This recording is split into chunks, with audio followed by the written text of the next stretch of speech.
चार बातें नोट कर ले, बहुत ये जीवन के लिए अत्यंत लाभदायक है।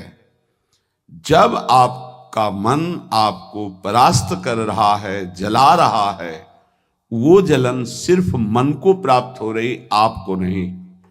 आप बिल्कुल दूर हैं, आप दृष्टा हैं, आप साक्षी हैं उसके, आप स्वामी हैं उसके। यदि आप स्वीकृति नहीं देंगे तो आपसे पापाचरण नहीं करा पाएगा। आपको डरना नहीं कि अब मन में काम आ गया, क्रोध आ गया, अब तो मेरी दुर्गति हो जाएगी, बिल्कुल नहीं। ये चार बातें बहुत जल्दी मन को प्रभु में लगा देंगी। अगर आप पकड़ पावे, ना पकड़ पावे तो भोगे। फिर आपका मन आपको जलाएगा, फिर आप रोएंगे, चिल्लाएंगे, भागेंगे।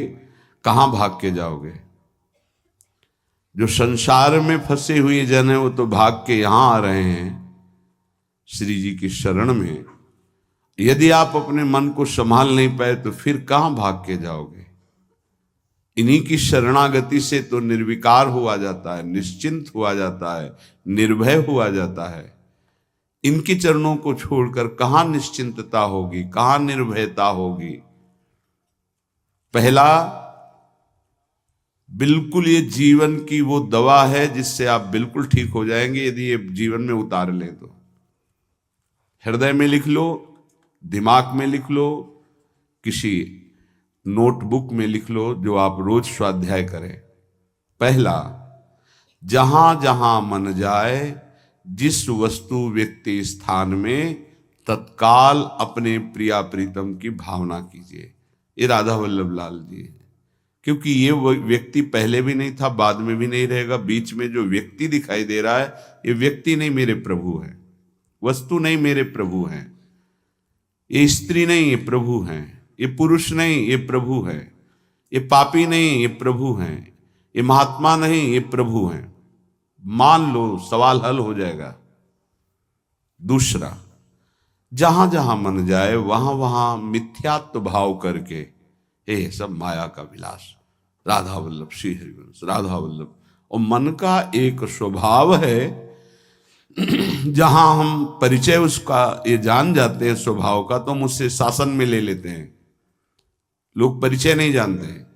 जीव ही आप जानेंगे, ये भागाते हुए आ जाएगा। इसको सेकंड में भी, कम समय में अधीन किया जा सकता है, और पूरा जन्म लग जाएगा फिर भी अधीन नहीं कर पाओगे। बात को समझिए।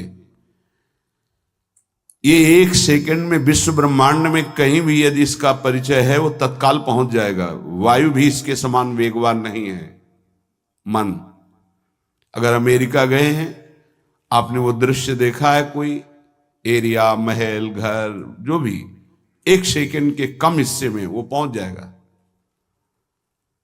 ऐसे मन को प्रभु में लगाने के लिए जहां मन जाए, और जाना कि गया, इतना सावधान साधक होना। गया, वो तत्काल आ जाएगा, उसको बुलाना नहीं पड़ेगा, वो तत्काल लग जाएगा। राधा वल्लभ श्री हरिवंश, राधा वल्लभ श्री हरिवंश, राधा वल्लभ। हो सकता है 5 बार न कह पाओ, फिर भाग जाए, फिर उसे लाना है। इसे कहते हैं अभ्यास योग। अभ्यास योग युक्तेन चेतसा नान्यगामिना। एक दिन ऐसा आएगा, नान्यगामिना, ये जाएगा ही नहीं, ये नहीं जाएगा। फिर दिव्य शाश्वत परम पुरुष की प्राप्ति इसी से हो जाएगी। तीसरा, हमारे मन में जो सही स्फुरणाएं हो रहे हैं उसका सपोर्ट जरूरी है। विरोध से ही मन केवल काबू में नहीं होता है, सपोर्ट जरूरी है। अब सपोर्ट शब्द से कितना मन प्रसन्न हो रहा है, हर्षित हो रहा है, उस बात का सपोर्ट जो गुरुवाणी, शास्त्र, संत जनों की वाणी, उसके अनुकूल वो बोल रहा है। चलो आज हम तुम्हारी बात पूर्ण कर देते हैं। वो कहता है मुझे आज मीठा खाने की बहुत इच्छा है। ठीक है, हम श्री जी को भोग पधराते हैं, नाम कीर्तन करते हैं, आचमन कराते हैं, फिर उसको पा लेते हैं। बिल्कुल वो आपको भजन में विरोधी भाव नहीं पैदा करेगा। कहीं कहीं मन को सपोर्ट करना है, वो कहीं कहीं शास्त्र सम्मत गुरु आज्ञा के अंतर्गत। सपोर्ट जरूरी है, जरूरी है। बिल्कुल विश्वास मानिए, ये 4 बातें जो बता रहे हैं ये जीवन की धरोहर है जो आपको दे रहे हैं। चौथी बात, जो शास्त्र विरुद्ध दोष वाली सलाह दे रहा है, बिल्कुल नहीं, बिल्कुल नहीं, बिल्कुल नहीं। जैसे वो जरूरी है सपोर्ट, ऐसे बिल्कुल सपोर्ट नहीं, बिल्कुल सपोर्ट नहीं, बिल्कुल नहीं। अब वो आपको जलाएगा। जैसे सपोर्ट शब्द से हर्षित हो गया, ऐसे बिल्कुल नहीं शब्द से वो शोकित हो जाएगा। अब आपको उदास कर देगा। जब उदास वो होगा तो आप उदास हो जाएंगे, कहीं मन नहीं लगेगा। आपको लगता है अब तो जीवन बेकार हो गया। तो मन लगना ही जीवन है क्या?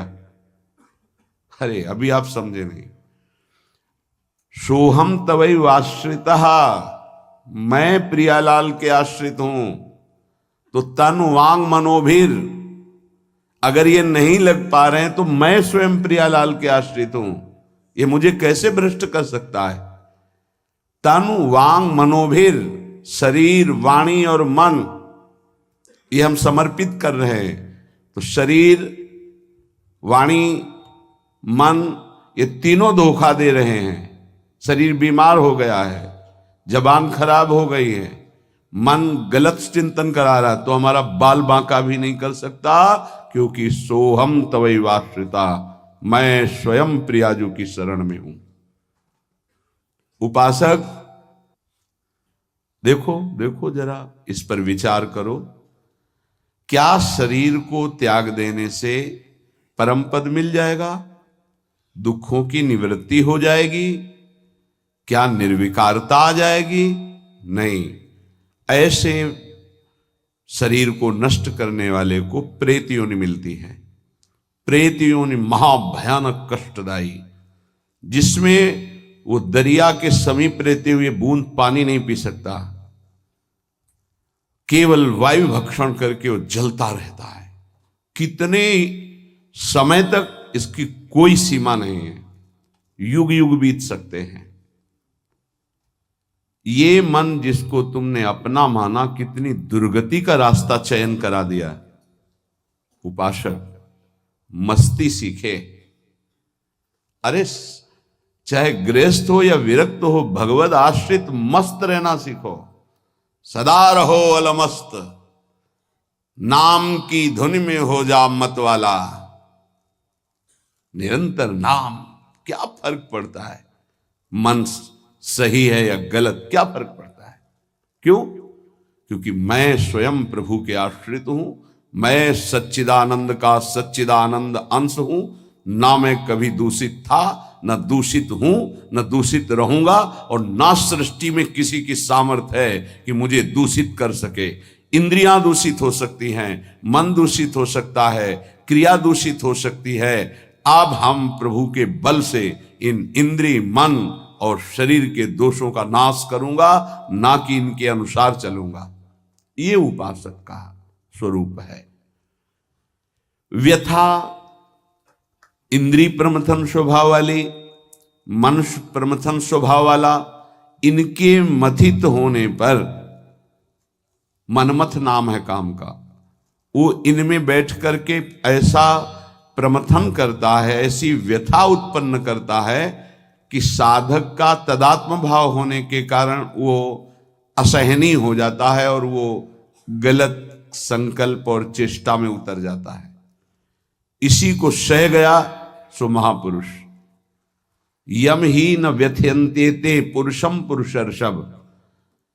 हे पुरुषों में श्रेष्ठ अर्जुन, अर्थात वो पुरुषों में श्रेष्ठ पुरुष है जो प्राप्त व्यथा को सह जाता है। इंद्रिय मन के द्वारा विकारात्मक पीड़ा को बिना किसी से राग द्वेष किए चुपचाप सह गया, ये भगवान की विशेष कृपा उस पर। हमारा मन क्या बुद्धि के साथ सोचवाता है कि जब हमें जो काम सताया, लोभ मोह ममता जो भी, हमें वो तत्काल मिल गया और हम शांत हो गए तो सौभाग्य समझते हैं। दुर्भाग्य है उस उपासक का जो चाहे और उसको प्राप्त हो जाए, दुर्भाग्य है उसका। सौभाग्यशाली वो है जो चाहे और ना मिले और जलता हुआ सह गया, उसे वो चीज मिलेगी जो त्रिभुवन में किसी को किसी साधना से नहीं मिलती। यम ही न व्यथ्यन्ते ते पुरुषम पुरुषर्षभ शम दुखा सुखाधीरम स्वमृतत्वाय कल्पते। वो अमृत पद का अधिकारी हो गया, वो अमर हो गया, अविनाशी हो गया, वो अविनाशी पद में आरूढ़ हो गया जो इस व्यथा को सह गया। व्यथा को सहने वाला वही होता है जो व्यथा का दृष्टा बनता है, भोगता नहीं। तुम दृष्टा हो, बात समझिए। आपने देखा आपका मन गलत चाह कर रहा है, ये आपने देखा, आप में नहीं है, मन में है। पर कहने को होता है कि मेरे मन में दोष आ गया, लेकिन मेरे मन में नहीं, वो मेरे में आ गया, मैंने स्वीकार कर लिया। यही दुर्दशा है माया के द्वारा की गई। इसी का नाम जड़ चेतन ग्रंथि है। यही चिज्जड़ ग्रंथि है जिसका नाश करते हैं वेदांत के द्वारा, भक्ति के द्वारा, योग के द्वारा, कर्म योग के द्वारा, सत्संग के द्वारा, शास्त्र स्वाध्याय के द्वारा। आपको विविध शास्त्रों का सार 5 मिनट में मिल गया। जो जीवन भर प्रयोग किया गया शास्त्र स्वाध्याय करके संतों की कृपा से, वो 5 मिनट में मिल गया। अगर इसे स्वीकार कर लें तो बहुत जल्दी आप महात्मा बन जाएंगे, चाहे गृहस्थ में हो या विरक्त में। महात्मा का संबोधन स्थिति से है, बाहरी किसी पद पदवी से नहीं। स्थिति होती है, उसे महात्मा कहते हैं। महात्मा शब्द भगवान के आगे भी लगता है, महात्मा श्री कृष्ण, ऐसा कई बार महाभारत में संबोधन हुआ। महापुरुष भगवान को कहते हैं, वंदे महापुरुष ते चरणारविंदम। जो भगवान में तन्मय हो गया वो महात्मा, जो भगवान में भगवत भाव को प्राप्त कर लिया वो महापुरुष, अर्थात भगवान और भगवान के जनों में अभेद स्थिति हो जाती है। अगर ये आज जो चर्चा हो रही इसको आप अपने जीवन में नहीं धारण कर पा रहे तो दुर्भाग्य है, जलोगे, रोगे, परेशान कर देगा तुम्हें मन। इसको बहुत बार सुनना। एक एक शब्द ये अमृत है, ये जीवन का सार हम आपको बता रहे हैं। मन से लड़ने की ये युक्तियां हैं जिससे साधु अपने मन को भगवान में लगाकर शांत करता है। जब हमारा मन भगवन्मय होने लगता है तो उसमें भाव का प्रादुर्भाव हो जाता है। फिर ये जो अभाव है इसी से कामनाएं प्रकट होती हैं। शब्द को पकड़ना, मन में सुख का अभाव ही भोगों की कामना पैदा करता है। मन में भगवत भाव ही निर्विकारता की स्थिति प्रदान करता है। जब आप इन 4 सूत्रों का प्रयोग करके मन को भाव में ले आएंगे तो यही मन जो आपको रुलाता है यही नचा देगा। पायो जी पायो मैंने राम रतन धन पायो, नाच पड़ोगे कि वस्तु अमोलक दी मेरे सतगुरु, निष्दिन बढ़त सवायो, रात दिन आनंद बढ़ रहा है, सदगुरु ने निहाल कर दिया। किसी को ऐसा लगता हो कि हाथ रखने से ये विकार नष्ट हो जाते हैं, आज तक हमने कहीं शास्त्र में नहीं पाया ऐसा, कई संतों से ऐसा नहीं पाया। सबने उपदेश दे करके, कृपा शक्ति दे करके साधन में लगाया और उसको परिपक्व किया, उपासक को बलवान बनाया। अगर ये आशीर्वाद से होता तो उपदेश ना देकर सबके हाथ माथे पे रख देते, भगवान सबका मंगल करें, सब निर्विकार हो जाएं। कभी ऐसा नहीं हुआ है, ना ऐसा हो सकता है। हम जब संतों के वचन पर श्रद्धा करते हैं और उसको स्वीकार करके आचरण में लाते हैं तो वही आशीर्वाद हो गया कि हमारा पुरुषार्थ सार्थक हो गया। हमारा प्रयत्न गुरुदेव के वचनों के अनुसार, प्रयत्न की शक्ति गुरु कृपा, तो आगे जो भक्ति का रंग वो गुरु कृपा, मोक्ष जो वो गुरु कृपा, भगवत साक्षात्कार गुरु कृपा। पर उसमें हमारी पूरी शक्ति उनकी आज्ञा पालन में लगी है, इसीलिए प्रधान कृपा हमारी हुई। हम प्रधान कृपा अपने ऊपर नहीं करते, और तो सहायक कृपा सब है। भगवान की कृपा मानव देह मिला, सत्संग मिल रहा है। गुरु की कृपा स्वीकार किया, मंत्र दिया, नाम दिया, उपदेश कर रहे हैं। शास्त्र कृपा हमें सुलभ मार्ग, भगवत मार्ग, उससे नाना प्रकार के बचाव पक्ष की बातें, उसमें आसक्त होने की बातें दोनों बताई गई। परमार्थ में कैसे आसक्त हुआ जाता है, परमार्थ में कैसे बचा जाता है, शास्त्र कृपा भी है। अपनी कृपा हम नहीं कर पा रहे हैं। अपनी कृपा, अब हमको इस संसार समुद्र से मुक्त होना है, डूबना नहीं, इसमें पार जाना है। अब मुझे वही करना है जो मेरे गुरुदेव कहते हैं, शास्त्र कहता है। अब इसके विपरीत नहीं, ये अपने ऊपर कृपा हो गई। कोई बिरला समझ पाता है गुरु कृपा को। हमारी सदैव दृष्टि पार्थिव रही है, व्यवहारिक रही है, लौकिकी दृष्टि रही है, इसीलिए हम गुरु की बात में भी लौकिकी, व्यवहार की, स्वार्थपना देखते हैं। नहीं नहीं, ये केवल आपके लिए है। आपको दुलार करना या डांटना, आपको अपना मानना, अधिक प्यार दिखाना, आपके मन को चुराकर प्रभु में लगाना है। उस मन को ऐसे आसक्त किया जाता है, भय दिखाकर, प्रलोभन दिखाकर, दुलार करके, कि आपका मन श्री जी के चरणों में ऐसे समर्पित हो जाए कि आप निहाल हो जाएं, आप सुखी हो जाएं। अंदर की बात यही होती है। कभी सैकड़ों बार देख करके, मिल करके आपको दुलार करना, कभी वर्षों आपकी तरफ बिल्कुल न देखना, न संभाषण करना। क्या समझते हो आप? पहले आपको प्यार करते थे, अब नहीं करते। पहले आपको प्यार का व्यवहार दिखाई देता था, अब तुम्हारे ऊपर वास्तविक प्यार की वर्षा हो रही है, जो ना देखकर, ना बोलकर भी अंदर से चिंतन करते हुए तुम्हारी चित्त वृत्ति को भगवदाकार किया जा रहा है। कहीं तुम पांच भौतिक शरीर में आसक्त ना हो जाओ। अगर पांच भौतिक शरीर में आसक्त हो गए गुरु के, तो शरीर छूटने के बाद तुम्हारे मन में आएगा अब मैं अनाथ हो गया। नहीं, तुम ऐसे बलवान बनो, ऐसे गुरु आसक्त बनो कि तुम्हारे अविनाशी गुरुदेव का परिचय तुम्हें प्राप्त हो जाए। मेरे गुरुदेव प्रियाजू की नित्य सहचरी हैं, वो कैसे मर सकते हैं?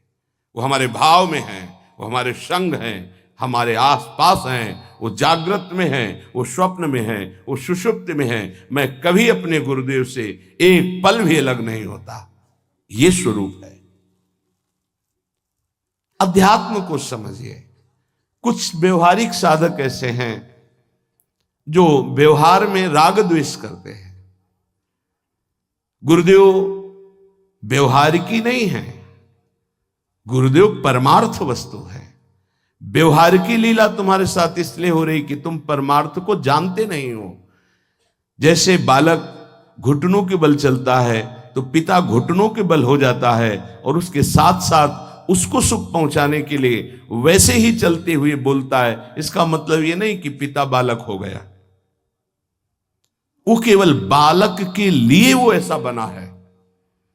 वो केवल उसको सुख देने के लिए, मेरा पुत्र है, इस संबंध के लिए। ऐसे ही आपसे विनोद करना, आपको दुलार करना, आपकी चित्त का आकर्षण करना प्रियाजू को भेंट देने के लिए है। तुम्हारा तन, तुम्हारा मन, तुम्हारा जीवन मेरी लाडली का बन जाए इसलिए है, मेरा बन जाए इसलिए नहीं। मेरा भी तन मेरे को प्रिय नहीं, तुम्हारा तन कैसे प्रिय हो सकता है?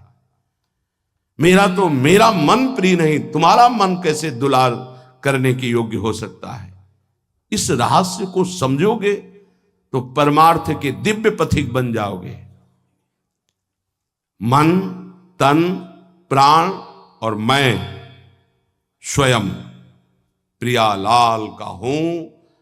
अब हमको इसकी कोई परवाह नहीं कि मेरा मन क्या कहता है, मेरा तन क्या करता है, मेरे प्राण रहे कि ना रहे, मेरी गति बने कि ना बने, अब इस पर ऐसे उपासक के हृदय में ज्यादा समय नहीं लगता और भाव का प्रकाश कर देते हैं आचार्य, इष्ट देव, गुरुदेव। तब वो हृदय के नेत्र जब खुलते तो इन नेत्रों में प्रकाश होता।